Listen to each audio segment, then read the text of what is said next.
ప్రభునందు ప్రియమైన దేవుని బిడలారా, దేవుని యొక్క మహాకృప చేత తిరిగి మరలా ఈ మంగళవారం మనందరం కలుసుకుని దేవుని నామాన్ని స్తుతించడానికి, ధ్యానించడానికి ఆయన ఇచ్చిన కృప కొరకే మనం దేవునికి వందనాలు హృదయపూర్వకంగా మనం చెల్లించాలి. గడిచిన వారం అంతట్లో ఆయన మనతో ఉండి కాపాడారు. దేవునికి వందనాలు మనం చెల్లించాలి. అలాగే ఈ శ్రమల ధ్యాన కాలంలో ప్రతిదినం ఆలయానికి వెళ్ళి ఆయనను ఆరాధిస్తూ మన ఆధ్యాత్మిక జీవితాన్ని కొంచెం మనం మెరుగుపరుచుకోవడానికి, పెంపొందింపజేసుకోవడానికి ఒక అవకాశం ఈ సంవత్సరం దేవుడు మనకు అనుగ్రహించినందుకు మనం దేవునికి హృదయపూర్వకమైనటువంటి వందనాలు మనం చెల్లించుకుందాం. ప్రియులారా, మీరందరూ రెవరెండ్ దొరరాజు అనే ఈ ఛానల్ని యూట్యూబ్లో వీక్షిస్తున్నారు, వింటున్నారు, క్రొత్త వారికి పరిచయం చేస్తున్నారు. మిమ్మల్ని అందరినీ కూడా నేను మనసారా అభినందిస్తూ, ఈరోజు మన యొక్క ధ్యాన వాక్య భాగంగా దినవృత్తాంతాలు 2వ గ్రంథం 20వ అధ్యాయం 12వ వచనాన్ని జ్ఞాపకం చేస్తాను. మా మీదికి వచ్చు ఈ గొప్ప సైన్యముతో యుద్ధము చేయుటకును మాకు శక్తి చాలదు, ఏమి చేయుటకును మాకు తోచదు, నీవే మాకు దిక్కని ప్రార్థన చేసెను. ప్రార్థన చేసుకుందాం. కృపగలిగిన మా తండ్రి, మీ వాక్యాన్ని ధ్యానిస్తున్నాం. నా నోటి మాటలు, మా అందరి హృదయ ధ్యానములు మీ దృష్టికి అంగీకారముగా చేయమని యేసునామమును అడుగుచున్నాం తండ్రి, ఆమేన్.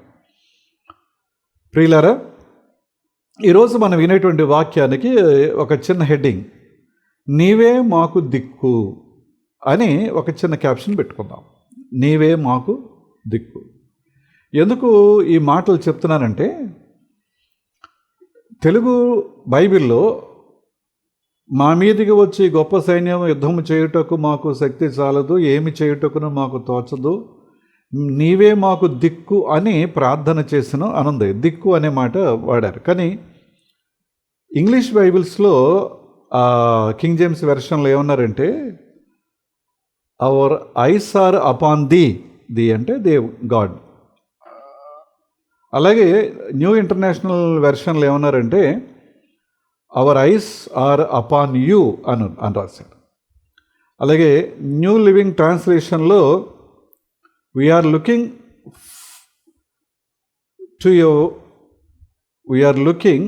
To you for help, we are looking to you for help అని అక్కడ రాశారు.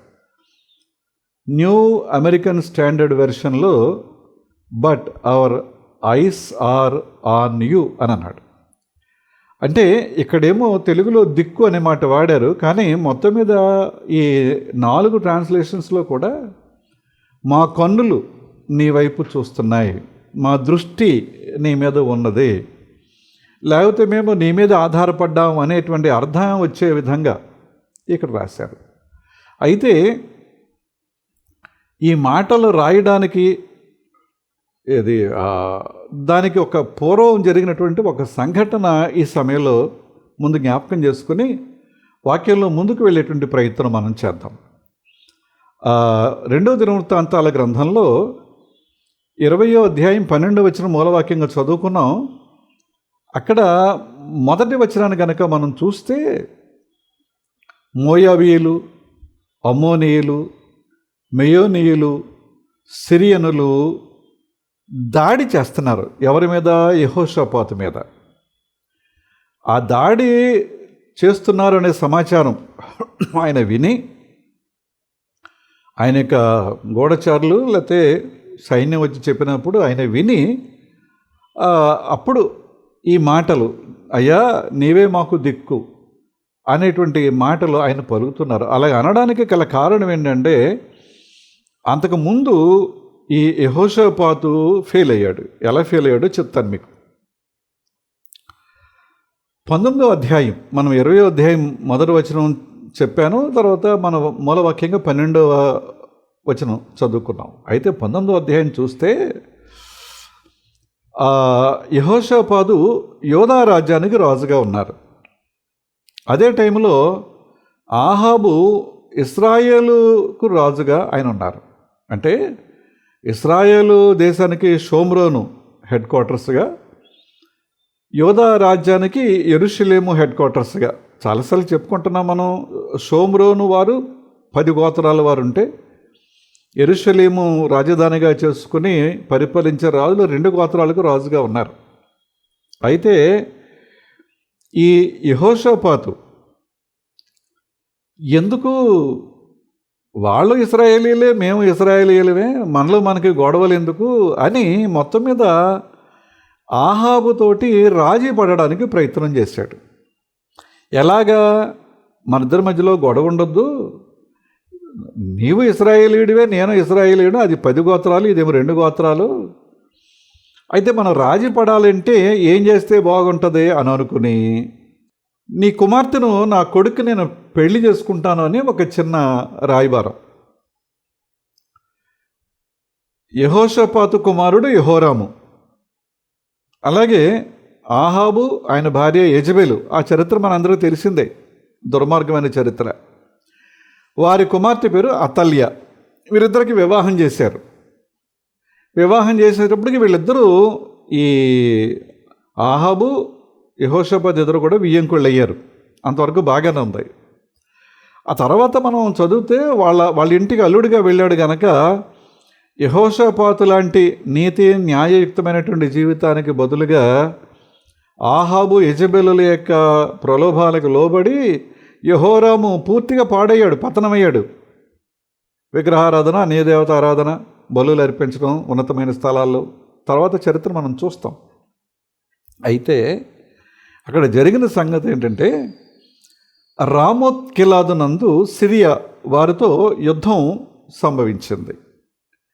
వీళ్ళిద్దరు ఇప్పుడు జాయింట్ అయిపోయారు, వియ్యంకుళ్ళు అయ్యారు.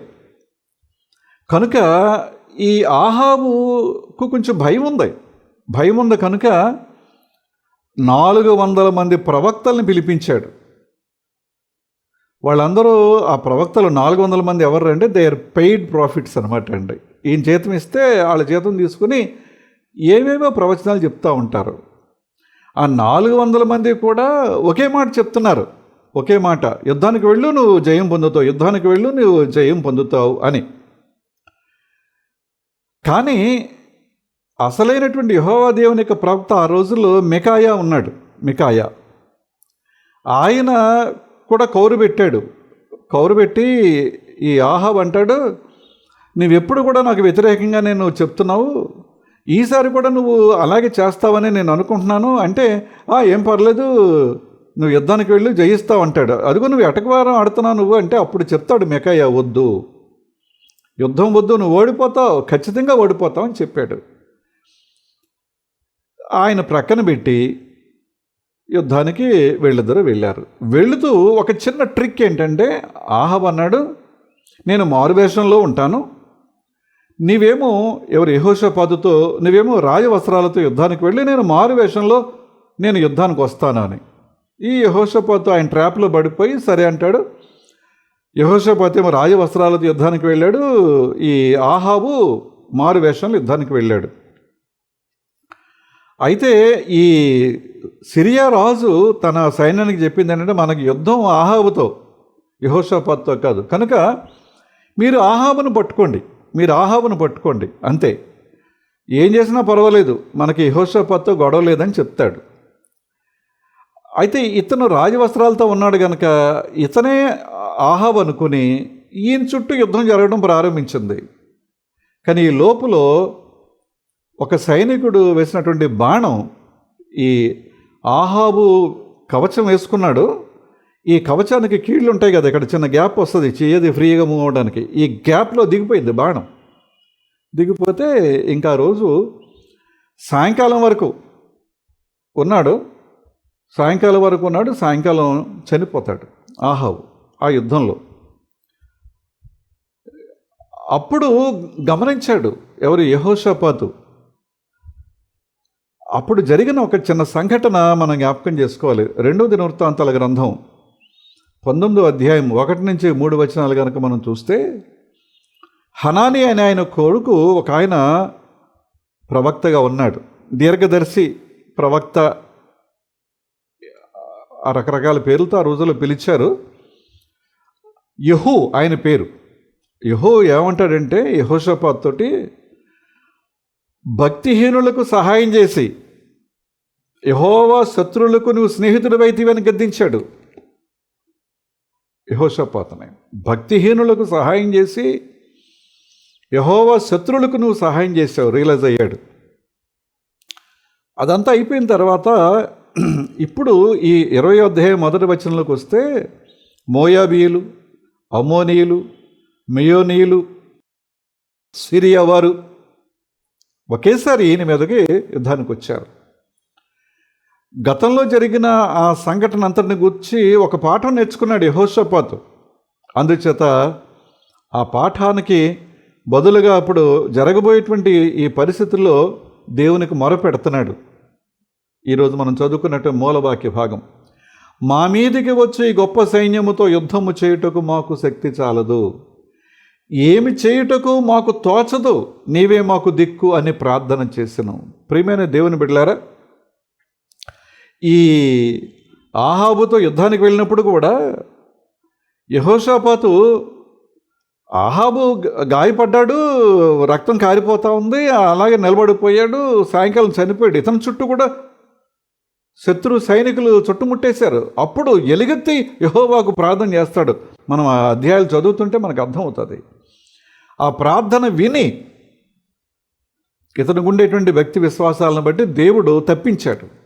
ఆ అనుభవంతో ఇప్పుడు ఇంతమంది ఒకేసారి, మోయాబీయులు, అమ్మోనీయులు, మెయోనీయులు, సిరియా, వీరందరూ ఒకేసారి దాడి చేస్తే దేవుని ప్రార్థన చేస్తున్నాడు. ప్రియమైన వారలారా, ఎందుకు ఈ ప్రార్థన మనం నేర్చుకోవాలి? ఎందుకు ఈ అనుభవంలోకి మనం రావాలి అంటే, ఆవేళ ఆయనకు ఒక యుద్ధం, రాజుగారు కనుక యుద్ధం. ఈరోజు మన జీవితాల్లో కూడా కొన్ని యుద్ధాలు ఉన్నాయి. బలహీనతలు, అనారోగ్యం, సమస్యలు, చిక్కులు. కొన్నిసార్లు మన బంధువులు అవ్వచ్చు, మిత్రులు అవ్వచ్చు, లేకపోతే రకరకాల పరిస్థితుల్లో మనం ఎదుర్కొంటూనే ఉంటాం. కనుక మన బలం మీదో, మన శక్తి మీదో, లేకపోతే మన జ్ఞానం మీదో ఆధారపడకుండా ఈ మాట మనం చెప్పాలి, అయ్యా నీవే మాకు దిక్కు, నీవే మాకు దిక్కు అని మనం ప్రార్థన చేయగలిగితే మన జీవితాల్లో మనం ఒక శాశ్వతమైన పరిష్కారాన్ని ఆ విషయంలో పొందగలుగుతాం. తర్వాత ఇంకో సమస్య రావచ్చు, తర్వాత ఇంకొక పరిస్థితి మనకు ఎదురవ్వచ్చు. కానీ ఎప్పటికప్పుడు ఇలాగూ దేవుని మీద ఆధారపడగలిగితే, ఎందుకు యెహోషాపాతు దేవుని మీద ఆధారపడ్డాడు అంటే, ఇప్పుడు ఒకసారి మళ్ళా ఆ 20వ అధ్యాయం 6వ వచనం మీరు గమనిస్తే, సర్వ సృష్టికి సార్వభౌముడు దేవుడు, ఆయన మాత్రమే కాపాడగలడు అని నేర్చుకున్నాడు. అందుచేత దేవునికి మొరపెట్టడం మొదలుపెట్టాడు. 6వ వచనం, 20వ అధ్యాయం 6వ వచనంలో, సర్వ సృష్టికి ఆయనే సార్వభౌముడు, ఆయన అధికారి, సార్వభౌమ అధికారం క్రింద ఈ సర్వ సృష్టి ఉంది కనుక ఆయన ఒక్కడే కాపాడగలడు. కనుక నేను ఆయనకు ప్రార్థన చేస్తాను, మొరపెడతాను. మొదటి విషయం. 7వ వచనం చూస్తే 20వ అధ్యాయం 7వ వచనం, 2వ దినవృత్తాంతాల గ్రంథం 20వ అధ్యాయం 7వ వచనం. గతంలో ఇశ్రాయేలు వారికి దేవుడు ఏం చేశాడో ఆయన జ్ఞాపకం చేసుకుంటున్నాడు. ఆ 7వ వచనం చూస్తే గతంలో ఇశ్రాయేలు వారికి ఆయన ఏం చేశాడో జ్ఞాపకం చేసుకుంటున్నాడు. ప్రియులారా, మనం కూడా నీవే మాకు దిక్కు అని ప్రార్థన చేసే ముందు గతంలో ఆయన వలన మనం ఏ మేలు పొందలేదా? చాలా మేలు పొందాం. చాలా శ్రేష్టమైనటువంటి అనుభవాలు మన జీవితాల్లో ఉన్నాయి. అవి ఒక్కొక్కటి జ్ఞాపకం చేసుకోవాలి. ఎప్పుడైతే జ్ఞాపకం చేసుకుంటామో కనుక ఈసారి మనం తప్పకుండా ఆయన మీద ఆధారపడవచ్చు అని ఒక ఆలోచన మనకు వస్తుంది. అవి మనకు జ్ఞాపకం లేదనుకోండి, దారి తప్పుతాం. ఇది 6వ వచనం. అక్కడి నుంచి 8, 9 వచనాలు మనం గమనించగలిగితే, దేవుడు ఒక వాగ్దానం చేశాడు. ఆ వాగ్దానం, గతంలో చేసిన వాగ్దానం నెరవేరింది. ఇప్పుడు కూడా అదే వాగ్దానంతో, అదే ధైర్యంతో మేము ముందుకు వెళుతున్నాం కనుక ఇప్పుడు కూడా ఆయన మాకు సహాయం చేస్తాడు. దేవుని యొక్క వాగ్దానం తన బిడ్డల ఎడల ఉంది. దేవుని యొక్క వాగ్దానం తన ప్రజల ఎడల ఉంది. దేవుని యొక్క వాగ్దానం తన యొక్క విశ్వాసుల ఎడల ఉంది కనుక ఆయన దానిని నెరవేరుస్తారు. 11వ వచనం, ఆ 20వ అధ్యాయం 11వ వచనం చూస్తే, ఇశ్రాయేలు ప్రజలు దేవుని యొక్క స్వాస్యం. ఇవాళ ఆయన తన బిడలుగా ఉండడానికి మనల్ని పేరు పెట్టి పిలుచుకున్నాడు కనుక మనం కూడా ఆయన యొక్క స్వాస్యం.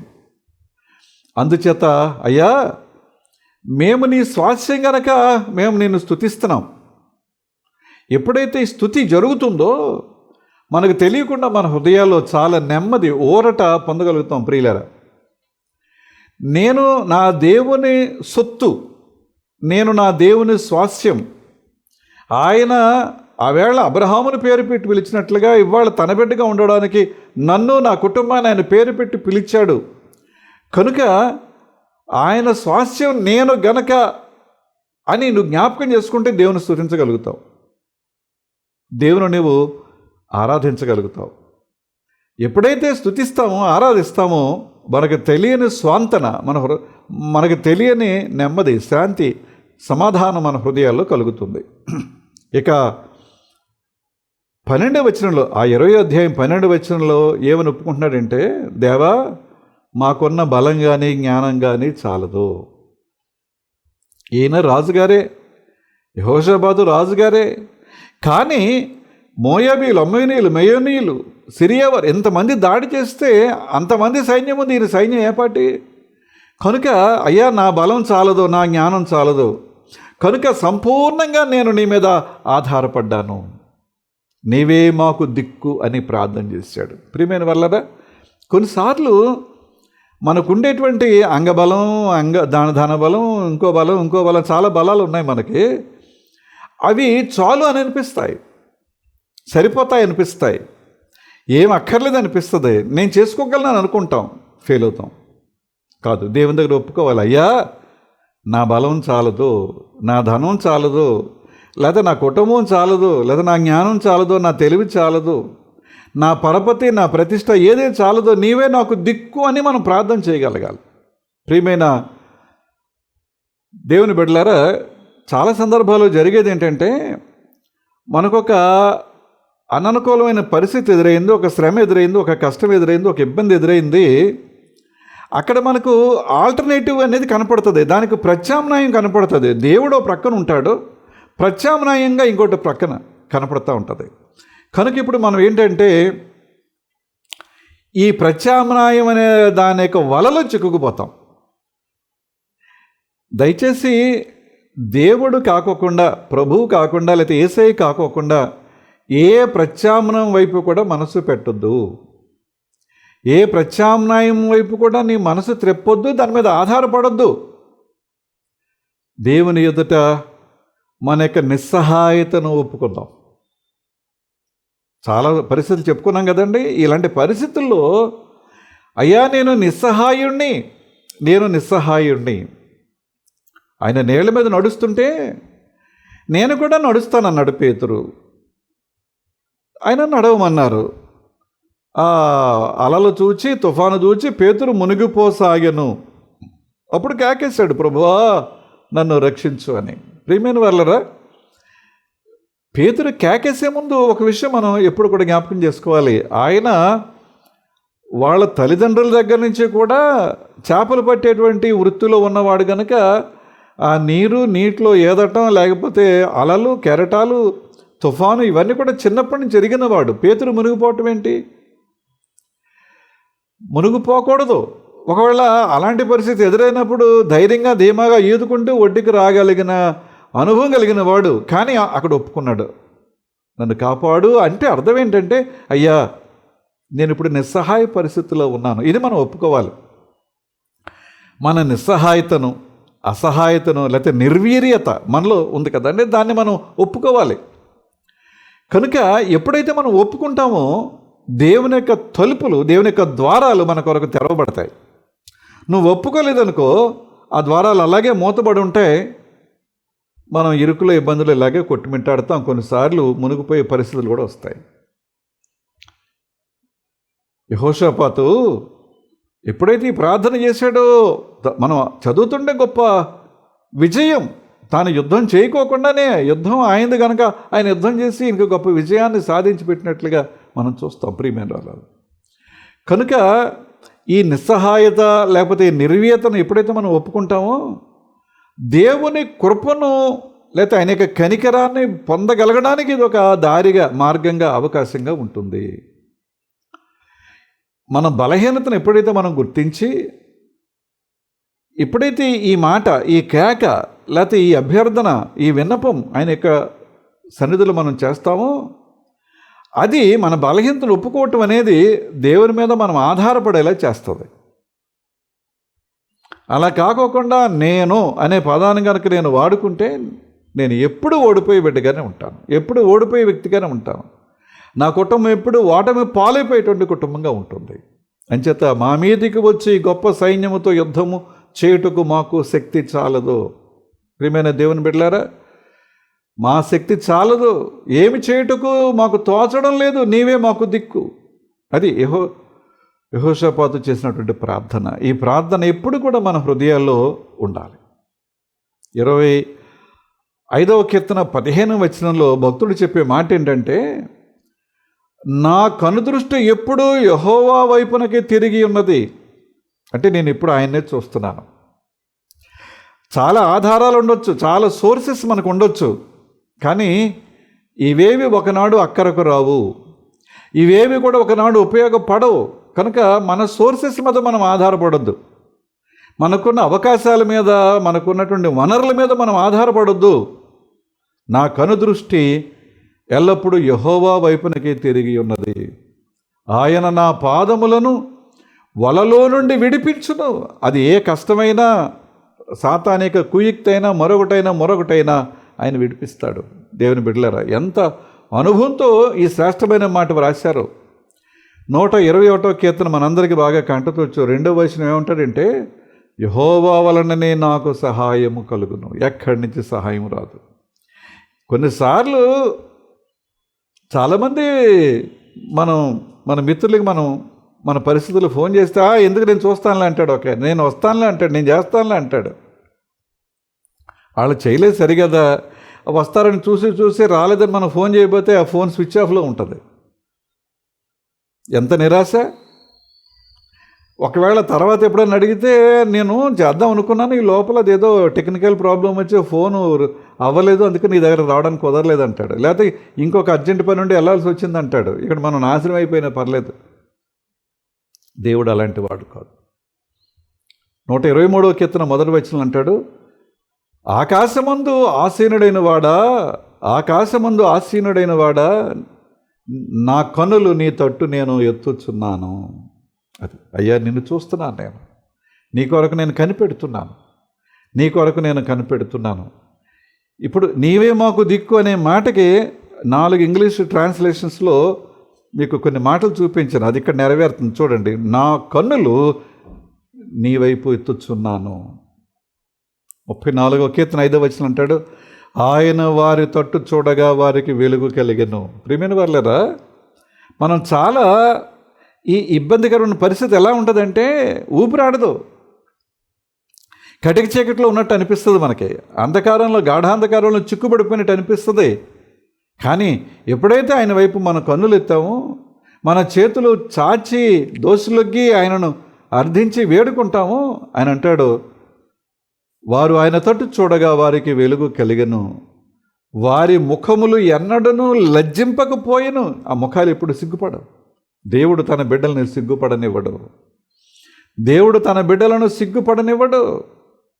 ఇశ్రాయేలు ప్రజలు ఆ ఐగుప్తు దేశం నుంచి బయటకు వస్తూ ఎర్ర సముద్రాన్ని దాటడానికి ముందు మోషేతో వాళ్ళు గొడవ పడుతున్నారు. అక్కడ సమాధులు లేవని ఇక్కడ తీసుకొచ్చావా మమ్మల్ని? ముందు నెయ్యి వెనక గొయ్యిలా ఉంది, ముందేమో సముద్రం, వెనకేమో ఫరో సైన్యం, మధ్యలో ఉండిపోయాం, చంపేస్తారు వాళ్ళు మమ్మల్ని. నీ మాట విని అనవసరంగా అవన్నీ వదులుకొని బయలుదేరాం. కానీ దేవుడు సిగ్గుపడినిచ్చాడండి. వాళ్ళు ముఖాలు దించుకునేలా చేశాడా? తల ఉంచుకునేలా చేశాడా? అవమానం పాలయ్యేలా చేశాడా? ప్రాణాలు పోగొట్టుకునేలా చేశాడా? కాదు కదా. ఇది మనం కూడా జ్ఞాపకం చేసుకోవాలి. మన జీవితాలకు కూడా ఇది అప్లికబుల్. అన్వయించుకోవాలి. యెషయా గ్రంథం 40వ అధ్యాయం 26వ వచనం చూస్తే, మీ కన్నులు పైకెత్తి చూడుడి. ఎవరున్నారు పైన? కొండల తట్టు నా కన్నులెత్తుచున్నాను, నాకు సహాయం ఎక్కడి నుండి వచ్చును? కొండల మించి రాదు, యెహోవా వలననే అంటాడు కదా. మీ కన్నులు పైకెత్తి చూడుడి. ఎప్పుడైతే అలా చూస్తామో, వీటిని ఎవరు సృజించెను? వీటిని ఎవరు సృజించెను? వీటి లెక్క చొప్పున వీటి సమూహములను బయలుదేరి చేసి వీటన్నిటిని పేరులు పెట్టి పిలుచువాడే కదా. ఎవరు చేస్తారు? ఎవరైతే పేరు పెట్టి పిలుస్తారో ఆయనే కదా వీటిని చేసినవాడు. తన అధిక శక్తి చేతను, తనకు కలిగి ఉన్న బలాతిశయము చేతను ఆయన ఒక్కటి అయినను విడిచిపెట్టడు. ఏమండి, ఆయన సృష్టిలో ఉన్న దేనిని కూడా ఒక్కదాన్ని కూడా విడిచిపెట్టడు అని చెప్పుకుంటే ఆయన పోలికలో ఉన్న మనల్ని విడిచిపెడతాడండి? ఆయన పోలికలో ఉన్న మనల్ని ఆయన విస్మరిస్తాడా? లేకపోతే తేలిగ్గా తీసుకుంటాడా? కాదు కదా. అని చేత ప్రియమైన వాళ్ళరా, మన మీద మనం ఆధారపడొద్దు, మన మీద మనం నమ్మకం ఉంచుకోవద్దు, అలాగే మన చుట్టూ ఉన్న వారి మీద కూడా నమ్మకం ఉంచవద్దు. అయ్యా నీవే మాకు దిక్కు అని ఒక ప్రార్థన మన హృదయంలోంచి ఎప్పుడు రావాలని ఎందుకు చెప్తున్నానంటే ఈ మాటలు 127వ కీర్తన మొదటి వచనం మనందరికీ తెలుసు. యెహోవా ఇల్లు కట్టించిన ఎడల, యెహోవా పట్టణమును కాపాడని ఎడల దాని కావలి కాయువారు మేలుకు ఎన్నుట వ్యర్థమే. ఆ కట్టేవారి ప్రయాసం అంతా కూడా వ్యర్థమే. మీరు వేకువనే లేచి చాలా రాత్రి అయిన తర్వాత పండుకునొచ్చు అంటే అప్పటి నుంచి ఇప్పుడు దాకా కష్టపడి పనిచేస్తూ కష్టార్జితమైన ఆహారము మీరు తినుచుండుట వ్యర్థమే. ఇదంతా వట్టిదే, ఇదంతా వట్టిదే. కనుక దేవుని మీద ఆధారపడటం విశ్వాసికి, దేవుని సేవించేటువంటి బిడ్డలకు ఎంత అవసరమో ఈ సమయంలో మనం జ్ఞాపకం చేసుకోవాలి. ఇర్మియా గ్రంథం 10వ అధ్యాయం 23వ వచనం, యెహోవా తమ మార్గమును ఏర్పరచుకొనుట నరుల వశములో లేదనియు, తమ మార్గములను ఏర్పరచుకొనుట నరుల వశములో లేదనియు. దాని అర్థం ఏంటంటే, నేను ఇలా చేస్తాను, నేను ఇలా వెళతాను, నేను ఇలా అనుకుంటున్నాను, వద్దు, అది మన చేతిలో లేదు. నడిపించేవాడు ఆయన, నువ్వు నడవాల్సిందే. అలాగనుకుని చాలామంది ఫెయిల్ అయ్యారు. ప్రియమైన వాళ్ళరా, మనుషులు తమ ప్రవర్తన యందు సన్మార్గమున ప్రవర్తించుట వారి వశములో లేదనియు నేను ఎరుగుదును. ఒక మార్గాన్ని ఏర్పాటు చేసుకోవడం కానీ సన్మార్గంలో నడవటం కానీ మనుషుల చేతిలో లేదటండి. ఆయన ఇవ్వాలి. అంచేత ఇప్పుడు మన ప్రార్థన ఏమై ఉండాలి? అయ్యా ఈ జీవిత ప్రయాణం మీ చేతులకు అప్పగిస్తున్నాను. ఓ మంచి మార్గంలో నడవటం కూడా నా చేతుల్లో లేదు కనుక. గడిచిన ఎపిసోడ్స్లో మనం జ్ఞాపకం చేసుకున్నాం. పౌలు గారు అంత భక్తుడు, విశ్వాసి, సౌలుగా ఉండి దుర్మార్గుడిగా ఉన్న వ్యక్తి పౌలుగా మారి అనేక సంఘాలు స్థాపించి సువార్త ప్రకటిస్తూ పెద్ద వయసుకు వచ్చిన తర్వాత చెప్పింది ఏంటంటే, మంచి చెయ్యాలని అనుకుంటున్నాను కానీ దాన్ని చేయలేకపోతున్నాను. నాలో 2 రకాల స్వభావాలు నన్ను ఒకవైపుకు ఇటు వెళ్ళాలనుకుంటున్నాను కానీ ఇటువైపుకు ఈడ్చుకుంటూ వెళ్ళిపోతున్నాయి అన్న మాటలు మనం జ్ఞాపకం చేసుకున్నాం. కనుక సన్మార్గమున ప్రవర్తించుట వారి వశములో లేదనియో నేను ఎరుగుదును. అది మన చేతుల్లో లేదండి, ఆయన ఇవ్వాలి. అందుకే దాని కొరకు మనం ప్రార్థన చేయాలి. అయ్యా నీతి మార్గంలో, మంచి మార్గంలో, మేలు చేసే మార్గంలో, ఇతరులకు ఉపయోగకరంగా ఉండే మార్గంలో నన్ను, నా కుటుంబాన్ని నడిపించనే ప్రార్థన మన హృదయంలో నుంచి రావాలి. యోహాను సువార్త 3వ అధ్యాయం 27వ వచనంలో, అందుకు యోహాను తనకు పరలోకము నుండి అనుగ్రహింపబడితేనే కానీ ఎవడనో ఏమీ పొందడు. తనకు పరలోకములో నుండి అనుగ్రహింపబడితేనే కానీ ఎవడో ఏమీ పొందడు అని చెప్పినమాట. అంటే ఆయన ఇవ్వాలి, మనం పొందాలి. ఆయన ఇవ్వాలి, మనం అనుభవించాలి. ఆయన ఇవ్వకుండా మన అనుభవాలు ఏది ఉండదు అనేటువంటి సత్యాన్ని అందుకనే ప్రియులారా చాలా క్లియర్గా యోహాను సువార్తలోనే 15వ అధ్యాయం 6వ వచనం చూస్తే, ఎవడు నా యందు నిలిచి ఉండును, నేను ఎవని యందు నిలిచి ఉండునో వాడు బహుగా ఫలించును అని అన్నాడు యేసయ్య. నాకు వేరుగా ఉండి మీరేమీ చేయలేరు. నాలో ఉండాలి, మీరు ఫలించాలి. మీరు నాలో ఉంటే నేను మీలో ఉంటాను. అప్పుడు మీరు ఫలాలు ఫలించేవారిగా ఉంటారు. నాకు వేరుగా ఉండి మీరు ఏమీ చేయలేరు. నాకు వేరుగా ఉండి మీరేమీ సాధించలేరు. ఒకవేళ ఒక ప్రశ్న మనకు రావచ్చు. ఏంటి ఆ ప్రశ్న? దేవుని అరగన పెద్దలు ఉన్నారు, అధికారులు ఉన్నారు, రాజులు ఉన్నారు, గతంలో నియంతలు ఉన్నారు, మరి వాళ్ళ సంగతి ఏంటి అని. వాళ్ళను కూడా నియమించిన వాడు దేవుడే. ఇశ్రాయేలు ప్రజలు బబులోని చెరలో ఉన్నారు. వాళ్ళని ఆ చెరలోకి తీసుకెళ్ళింది ఒక రాజుగారు. కానీ అసలు ఆయన అంటే ఎవరో తెలియని ఇంకొక రాజును ఆయన ఏర్పాటు చేశాడు. ఆయన పేరు కోరెష్. ఆయన ద్వారా ఇశ్రాయేలు ప్రజలకు విడుదల. అంతకుముందు పరిపాలన చేసిన రాజు ఇశ్రాయేలు ప్రజల్ని బబులోను చెరకు తీసుకుపోవటమే కాకుండా దేవాలయంలో ఉన్నటువంటి బంగారు, వెండి, పాత్రలు, చాలా డబ్బు ఇవన్నీ కూడా పట్టుకుపోయాడు. తన ధనాగారంలో వాటన్నిటిని దాచుకున్నాడు. ఆయన ఏదైతే దాచుకున్నాడో ఈ కోరెష్ తిరిగి మళ్ళీ అవన్నీ కూడా యెరూషలేము దేవాలయానికి అప్పగించాడు. ఆయన ప్రభువుని ఎరిగినవాడు కాదు, దేవుని ఎరిగినవాడు కాదు, యూదుడు కాదు, ఇశ్రాయేలుడు అంతకన్నా కాదు. కనుక అధికారం ఆయన ఇచ్చేది, ప్రభుత్వం ఆయన చేతుల్లో ఉంటుంది అన్నీ. అయితే ఎందుకు ఒక ఇబ్బందికరమైన పరిస్థితి మనకు ఎదురవుతుందంటే మనం ఒక పాఠం నేర్చుకోవాలి.